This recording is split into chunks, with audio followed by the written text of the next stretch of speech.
This time on Poll Hub, swipe left, swipe right. Hey, do you even like us? Dating apps are a big business and have been for probably longer than you realize. Amid some reports that Gen Z is all that interested in them, we're looking at what surveys are showing, and we're talking to our own Gen Z producers to find out more. Then we are looking at the opioid epidemic. Despite it falling out of the headlines, it's still here. It's arguably worse than ever. One thing that has helped is Narcan. Support for making it cheap and available is bipartisan, so we're wondering, why is this crisis not abating? And we end with a seasonal fun fact hosted by our most spring-loving co-host, Barbara. Lots to do, so let's get to it.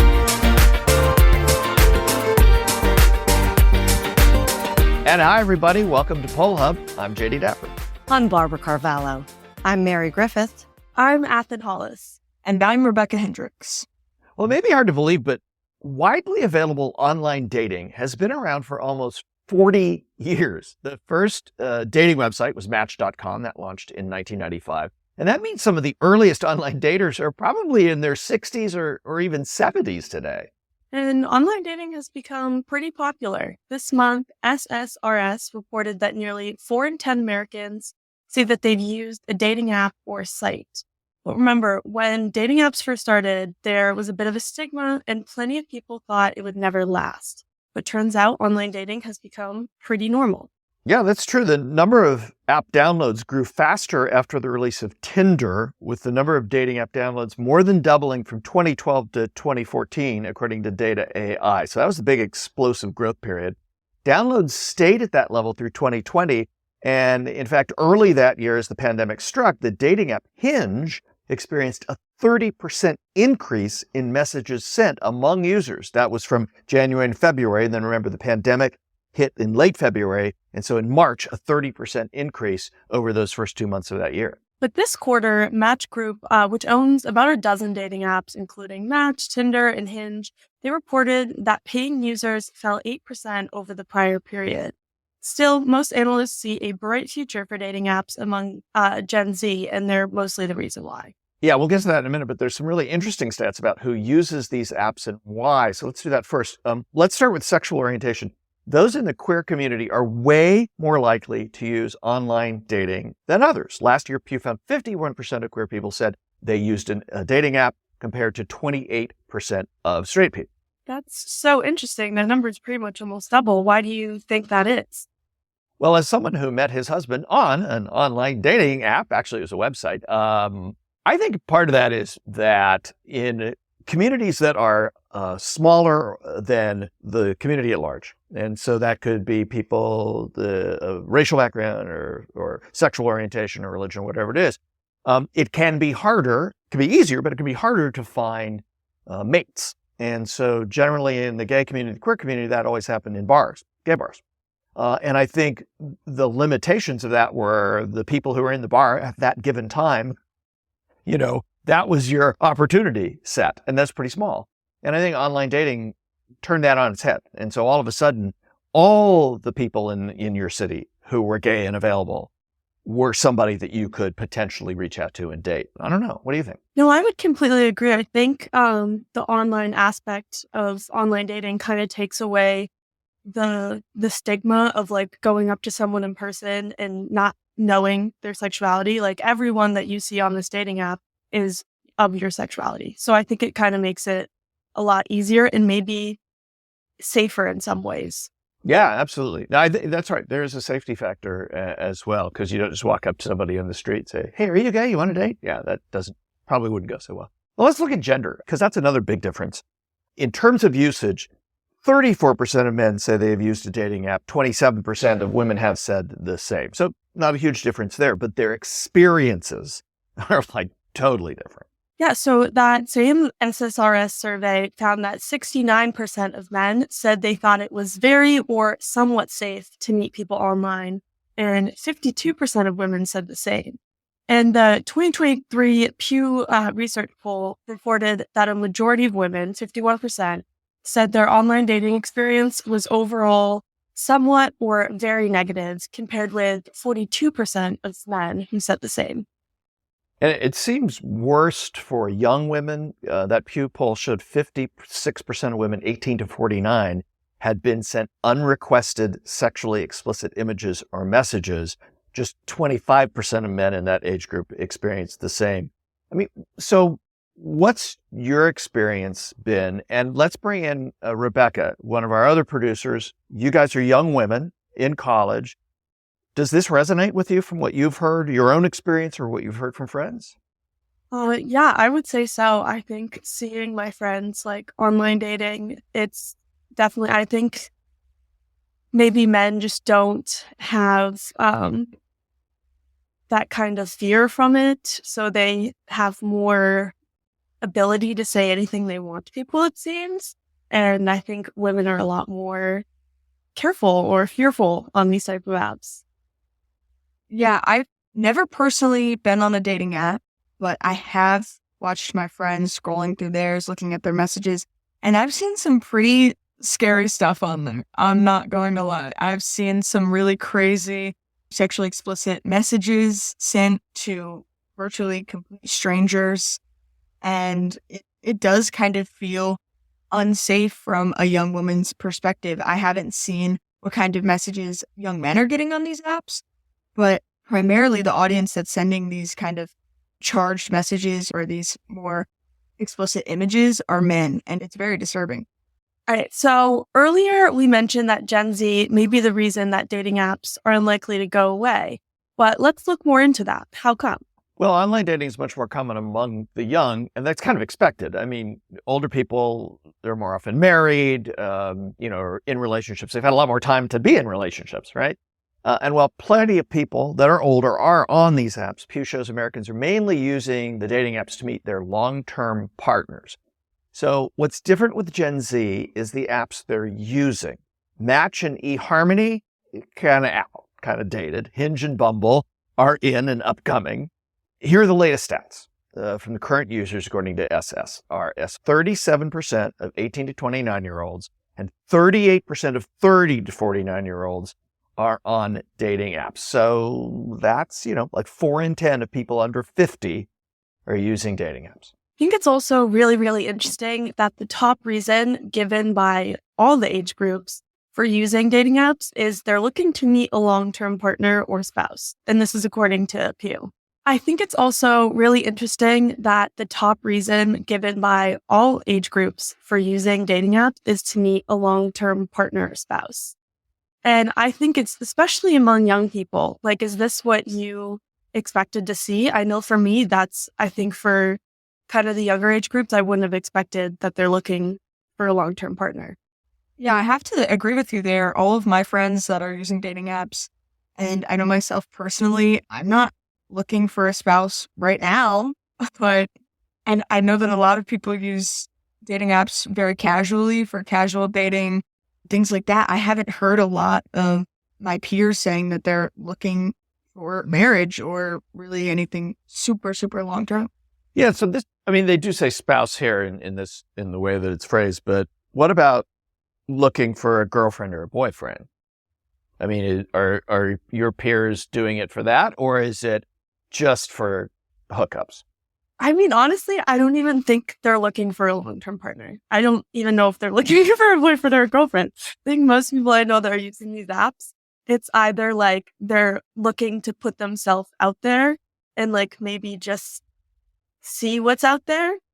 But I don't think anyone I know that has downloaded these apps has downloaded with the intention of finding a partner. I think maybe they downloaded just to see what's out there and to kind of get dating again, but not to like immediately go into it with that mindset, if you know what I mean. Yeah, it's interesting that you say that. I do think that I agree. It's not very intentional what they're doing. They're not really going, when I talk to my friends about it and I ask them what they're looking for, they often just kind of shrug their shoulders and say, I don't know. And so I think maybe if they really got down to it and they asked themselves what they wanted out of it, maybe they would say a girlfriend or a boyfriend. But a lot of times, yeah, there's not big intentions going into this. All right. Well, now let's try and answer maybe the ultimate question surrounding dating apps. Do they work? do the dating apps lead to meaningful relationships? That's defining that's what people are looking for, which we just talked about. Maybe not everybody's looking for that, but 1 in 10 partnered Americans say they met their partner on a dating app. Oh, I'm one of 10%. And that includes me. So this focus group of 1, me, proves that they work. Now, seriously, when it comes to the search for love, 4 in 10 Americans told Pew that online dating has made their search for a long-term partner easier. 22%, though, said it made the search harder. That probably is at least partly because of the differences in experience that we talked about earlier. For instance, 54% of women say that they have felt overwhelmed by the number of messages they received on dating sites or apps in the past year. According to Pew, only a quarter of men have said the same. Yeah, on the flip side, 64% of men said they felt insecure because of the lack of messages they received. But only 4 in 10 women say that they felt the same. That's 40%. I mean, it's still a lot. So do you think this is just the case of men are expecting one thing and women are another from these apps? Or do they actually encourage this? In other words, do the apps encourage men to think this and women to think this other way? I don't know. What do you think? I think it could ultimately really go back to like the gender roles that we have in place in our society. I feel like in real life, when you look at it, men are ultimately kind of have that pressure of asking people out. And like, I think in some cases women do, but in most cases, I think a lot of women expect the other person, no matter their gender, to like make the first move. So I definitely think that could be part of it. But I don't know. It's interesting because 4 in 10 women are still saying the same thing. So it could be a whole other issue altogether. And I wonder, with this issue of men saying that they felt insecure for not getting a lot of messages, I wonder if these men are on Bumble, because that's kind of their whole thing, right? Is that women have to message first. And I wonder if maybe there's also insecurity with that. They don't want to be on Bumble, maybe? I don't know. That's a pretty, I don't think there's that thing. many. Yeah, I don't think there's that many people on Bumble for 64% of men to say that. I mean, I don't know. Isn't it? It's just striking that the nature of the fragile male ego, oh, not enough women are clicking on me. I don't know. Is that crazy or what? So what interests me about this is for you guys, and neither of you are using the apps, I understand that, but you have friends that are, is this something when we talk about leading to meaningful relationships, you both already said that's not necessarily what people are looking for, but a meaningful relationship could, again, be a boyfriend or a girlfriend thing. Is that just nobody's looking for that necessarily anywhere? Like if you go to a game or you go to a bar or you do whatever you do where you socialize, are few of your peers really looking for a meaningful relationship right now? Yeah, I would actually really agree with that. I think that if you meet someone, it's like, I don't know. I don't think people are going into bars or any social settings or even dating apps with that intention of like, I'm going to find a partner, this person I'm meeting at this bar, like I want them to be my partner. I think it's a lot more casual. I think maybe just dating in general, maybe among our generation, has become a lot more casual and a lot less like I am looking to marry and I need to get like married by this age.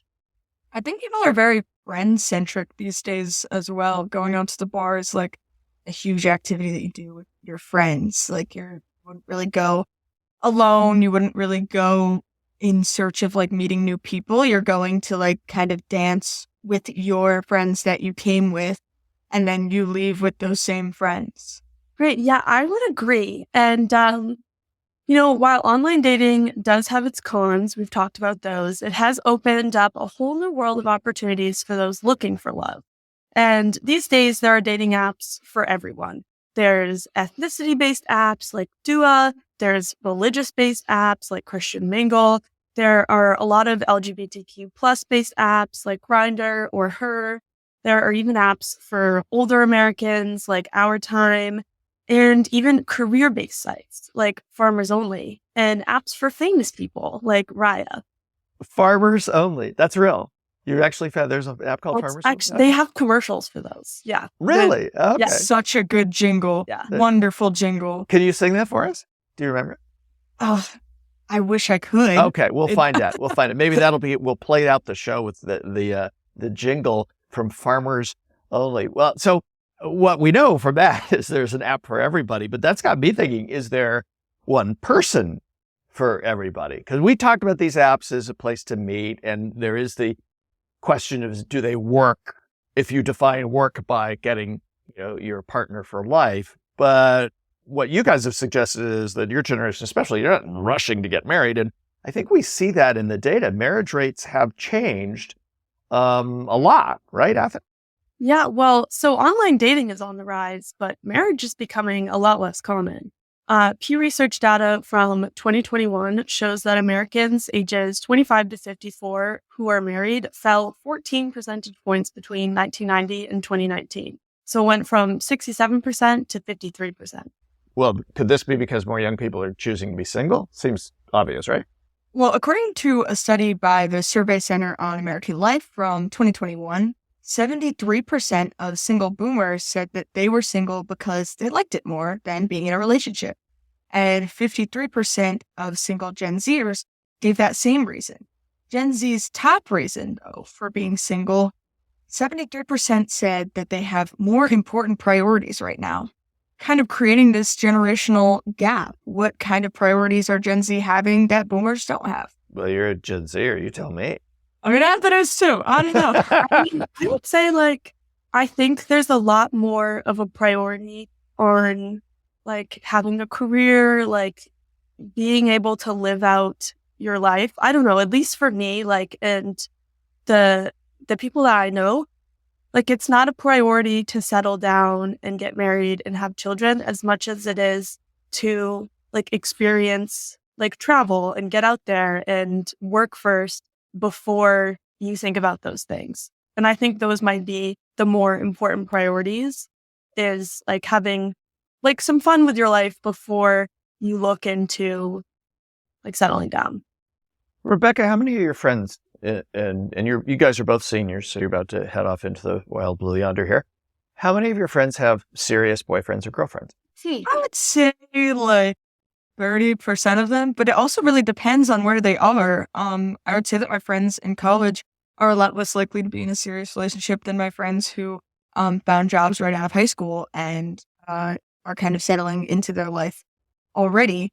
But I wouldn't say that it's impossible. I had a very serious relationship throughout most of college, and that was great. And it's very possible, and people do it, but I think in these transitional periods of going out of college or entering into college, it can be hard to think about carrying somebody through that with you in your life.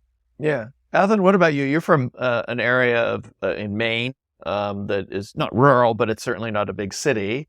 You're the first person in your generation, in your family, to go to college, right?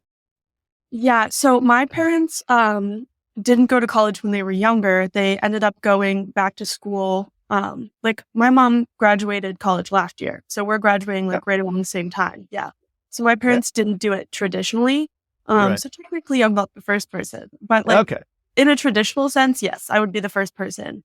So what about your friends group, back in Maine compared to your college friends group? Is there a difference? Very different, yes. All my friends back home are in long-term relationships of upwards of 1 year.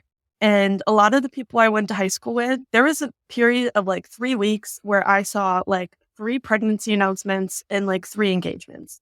Everyone is getting either pregnant or engaged. But here, I would say most of my friends are single. There are very few of my friends that are in relationships because most of them have ended due to them not wanting to tie themselves down and having more important priorities with their either career, travel, just wanting to be able to experience life. There's big difference. I would say most of my friends in Maine have not the same priorities as the people that I go to college with here. Right. I wonder if it's interesting because we think about these dating apps, we've talked about them and how popular they are.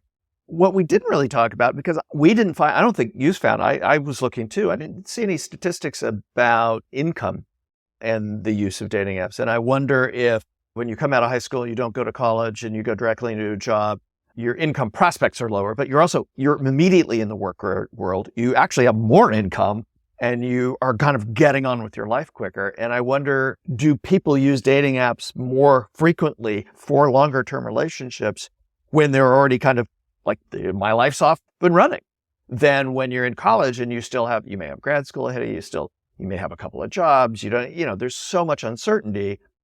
I wonder if that's the difference. What do you think? Yeah, that is actually a really interesting point, because I think like if you're in maybe like a trade school and you've immediately started out working, you've got a lot more stability than someone that's in college and like doesn't know where they're going after.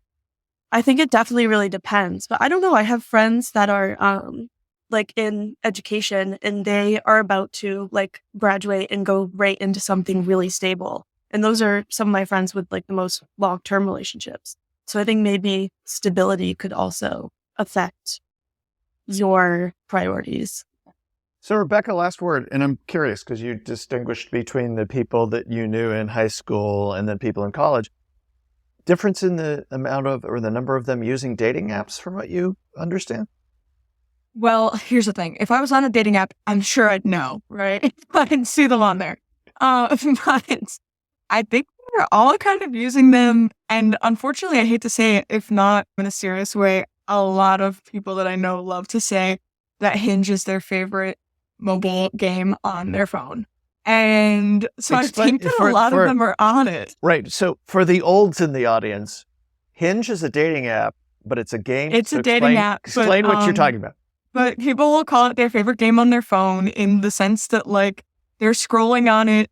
They might text people on it, but like it's more of like this activity that they're doing. They find it fun to look at people on the app and like judge whether or not they might be a good match for them, but they're not really interested in ever seeing them in person ever. And I think that's pretty interesting. I think that a lot of people I know have dating apps, and I think that at the exact same time, a lot of people aren't using them seriously. And yeah, I think that goes for people in college and people back home who got jobs straight out of high school. I think there's this element to which everybody's on it, but they're using it differently. We turn now to the opioid epidemic in the United States. While the crisis may have fallen from the headlines, it unfortunately continues. To combat the problem, there has been an effort to make Narcan widely available. Narcan is a drug which is used to treat an opioid overdose. What does that mean in reality, and where does public opinion fall on the issue? Well, let's take a look at some of the background here. Last year, the FDA approved Narcan for over-the-counter sale, and there has been a push to have Narcan available in schools, and that really, unfortunately, speaks to the statistics. According to the CDC, the median monthly overdose deaths among adolescents between the ages of 10 to 19 increased by 109% between the second half of 2019 and the second half of 2021. And deaths involving manufactured fentanyl increased by 182%. These statistics are absolutely staggering. And so Narcan may be available, but there are some barriers to acquisition. Jay, why don't you pick it up from there? Yeah, I think what's interesting is that we talked a lot about and heard a lot about the opioid epidemic, have heard over the last, especially 10 years and maybe 15 years, depending on how far back you're paying attention to this. And it's disappeared to a large degree, I think. This is our perception. We did look at some data about how many mentions there are, and it's kind of disappeared from our political conversation in a large way. And that's at the same time that it hasn't gone away. It's arguably getting worse. The statistics you just mentioned suggest that. And there is something that can prevent people dying from it. That's different than stopping people from using it. Narcan. And it's interesting to see that there is continuing support for that in the public opinion data that we're seeing. For instance, in a poll from Morning Consult, most U.S. adults support strategies that reduce or help reduce overdoses in the country. So 74% of Americans support improving access to Narcan by reducing the costs and expanding insurance coverage. 80% support provisions to increase access to drug treatment services, and 76% support strengthening laws to protect people who report emergency situations or overdoses. this seems to be an issue, Barb, that Americans are in agreement on across political differences, but it's disappeared from the conversation to a large degree, and it's not really getting better. And I'm at a loss as to why that is. Yeah, I think it's very confused. I'm confused about it. In other words, this is something that is happening in neighborhoods, communities, families across the country. It's not that it only taps into or affects certain pockets of people or areas. So this is a problem that has a very broad base. It is a very significant issue, particularly among young people and in schools. I mean, when you do see reports about this, I think a lot of people are at a loss as to why schools, particularly junior high and high schools, have not instituted policies. Now, it's not just the acquisition of the drug. Very often there is someone on site that has access to the drug. I know that in New York, there had been a push at one point to literally be giving this out on street corners throughout the state, so that people who might come upon the situation would have access to the drug. And in a sense, it is almost a miracle drug. This is something that is a nasal spray that can really make the difference between life and death when someone is experiencing an overdose. And with the tainting of drug with fentanyl being so pervasive, it is really something that should be, and most people think should be, accessible. Part of it is the cost. It's still very pricey for 2 doses. It comes in a pair of 2 doses. And I think that, schools, I think, have been slow to try to develop policies because, again, if the school is going to be storing this drug, if the school is going to be administering this drug, there are a lot of legal ramifications that can be involved. And although it seems very straightforward, that is, if someone is having symptoms of an overdose and this is administered, it's just not as clear cut when it comes to giving somebody a drug in a public place, in a public space, and particularly in schools for people and children who are underage. So, I mean, I think it is getting better. I mean, a National Public Radio and NPR analysis found in 2022 that only 5 of the 20 largest school districts had Narcan in all of their schools. A year later, it was just a little bit more than half. So I think there is a strong movement to resolve this. But as, anything that is new, it's not just access, but it's also policy and how these things are administered. And this is a hard topic for me to talk about, when I bring up those numbers, because I have an almost 11-year-old and an almost 10-year-old. And when you look at those stats, it's absolutely terrifying because, as Barb, you mentioned, this affects every corner of the population. This isn't something that's isolated to one specific area. And from my vantage point, whatever is going to protect the kids, let's figure it out. Let's figure it out. I know we've talked in that vein on many different issues, including, guns.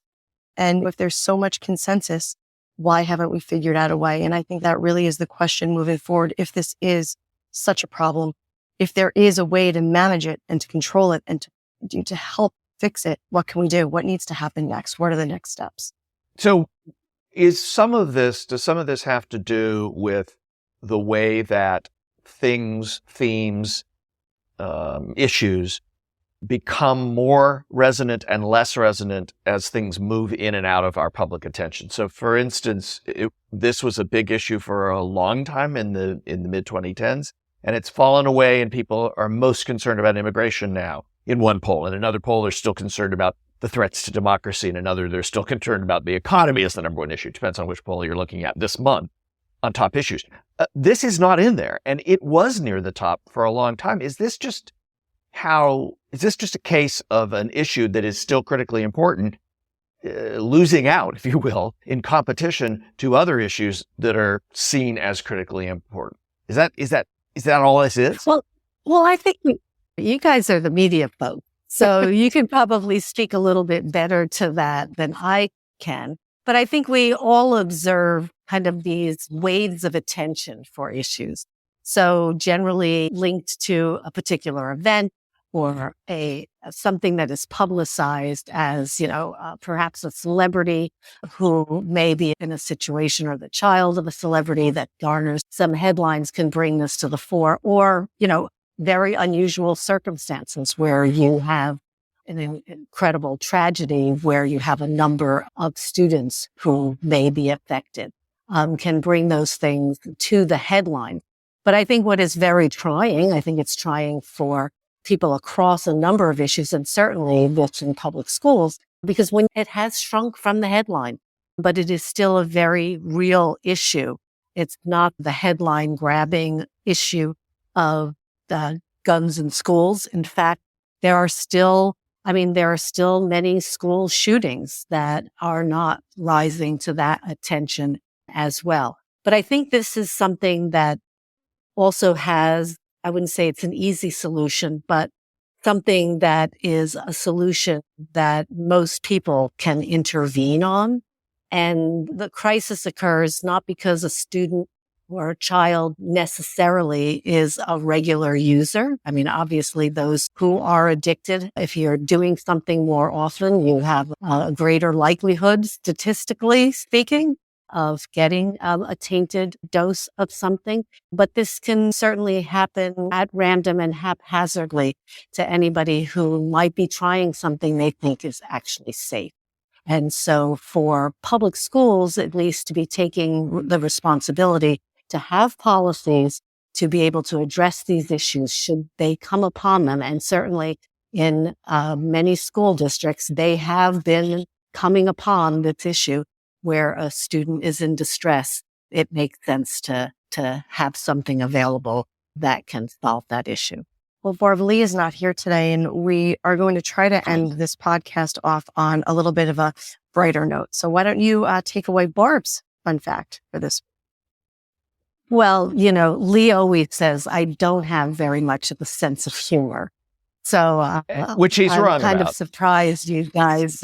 100% wrong. Well, but it is surprising you guys did suggest that I have the fun fact, because I tend to be very, very serious. But it's interesting. We have a poll from, again, the CBS News poll, and it's kind of a question about something that's coming up for us too, which is springtime. And the fact that the groundhog was right, because it does look like, at least here in the Northeast, we are going to be having in early spring. There's certainly no snow on the ground for most of us here, and the lovely flower bulbs are all coming up in our garden. But the question that was asked by the CBS News poll was, which one of the following things do you most look forward to when you think about spring? And this is where they were up late again, because they did provide choices. This was not open-ended. So spending more time outdoors, check. Warmer temperatures, absolutely. Longer days, flowers blooming. As I mentioned, I've got the bulbs coming up. Doing a spring cleaning. Anybody want to volunteer? I'm really happy to have you come and clean my house. And this was actually one of my favorites, hearing more birds singing. 5% of Americans thought that. Top of the list was actually pretty much the order of these choices. So spending more time outdoors was something that's quite a plurality, quite a large proportion, 37% of Americans were looking forward to for the springtime. How about you guys? Is the end of winter a good time? Or you wishing for that last snowfall in March that we often get? No more snow. I know we had a little bit this winter, but yeah, I'm done with it. I'm ready for the warmer weather and activities outdoors. So I fall within the top 3. Definitely longer days, that's for sure. One thing, if you were to ask my boys, and we had a warmer day here earlier this week, it is the ice cream truck coming out. In fact, my oldest earlier this week asked my younger son, Michael S. Joseph, Is Chris out? Do you think Chris is out? Chris is our local ice cream truck guy, and he's a wonderful, wonderful, wonderful human being, wonderful person. He's great with the kids. And I said, no, I think it's a little early for that. So that, if you ask my boys and even me, that's always a positive when spring rolls around and we put winter behind us. But Jay, what about you? Yeah, you've got that huge garden up there. Oh, we do. I'm not looking forward to winter hanging on. That's for sure. I was surprised they added doing spring cleaning. That would be the thing that would be the typical CBS News poll answer that we love. And my only response to this whole poll is I agree with all of these, except for the doing spring cleaning. If there is somebody that is out there listening to this and you're part of the 4% who look forward to doing spring cleaning, I invite you to come over because I've got a lot that you could do and feel fulfilled about. There you go. Well, you guys, it's not a surprise that I have horses and always think of horses pretty much in any situation. And spring is a very exciting time because you certainly do get to go out a lot more. But the one drawback with spring and horses is what everyone is fond of calling, well, lots of different names, but mud season. And so, especially the larger barns where they might have 19, 20, 25 horses, if you multiply that by 4 legs, that's a lot of work when the horses come in, for the night. So yes, looking forward to spring, not looking forward to mud season, but that does come with the territory, as they say. I will say this is one of those rare instances where we all seem to agree on our top choices for the fun fact. And I'm really sorry that Lee missed this one. This is a fine spring morning. It's everywhere for us to share. That'll do it for Poll Hub this week. Poll Hub is produced by the Marist Poll at Marist College in Poughkeepsie, New York. Mary Griffith is our executive producer. Casey Schaff is our production supervisor. The Poll Hub team includes Athen Hollis and Rebecca Hendricks. If you enjoy Poll Hub, please consider leaving a review. Positive reviews help other listeners like you find us. If you'd like to learn more about polling and survey science, check out the Marist Poll Academy, our free online learning portal. If you have questions for us, tweet them at us at Marist Poll. Remember, you can always tell your smart speaker to play Poll Hub. And with any luck, it'll cooperate. Finally, wherever you listen to Poll Hub, there is a subscribe button. Click it and the latest episode will be ready for you in your podcasting app as soon as it's released. We'll see you next time. Spring morning, my heart's resigned, made up my mind to spend every fine spring morning with you.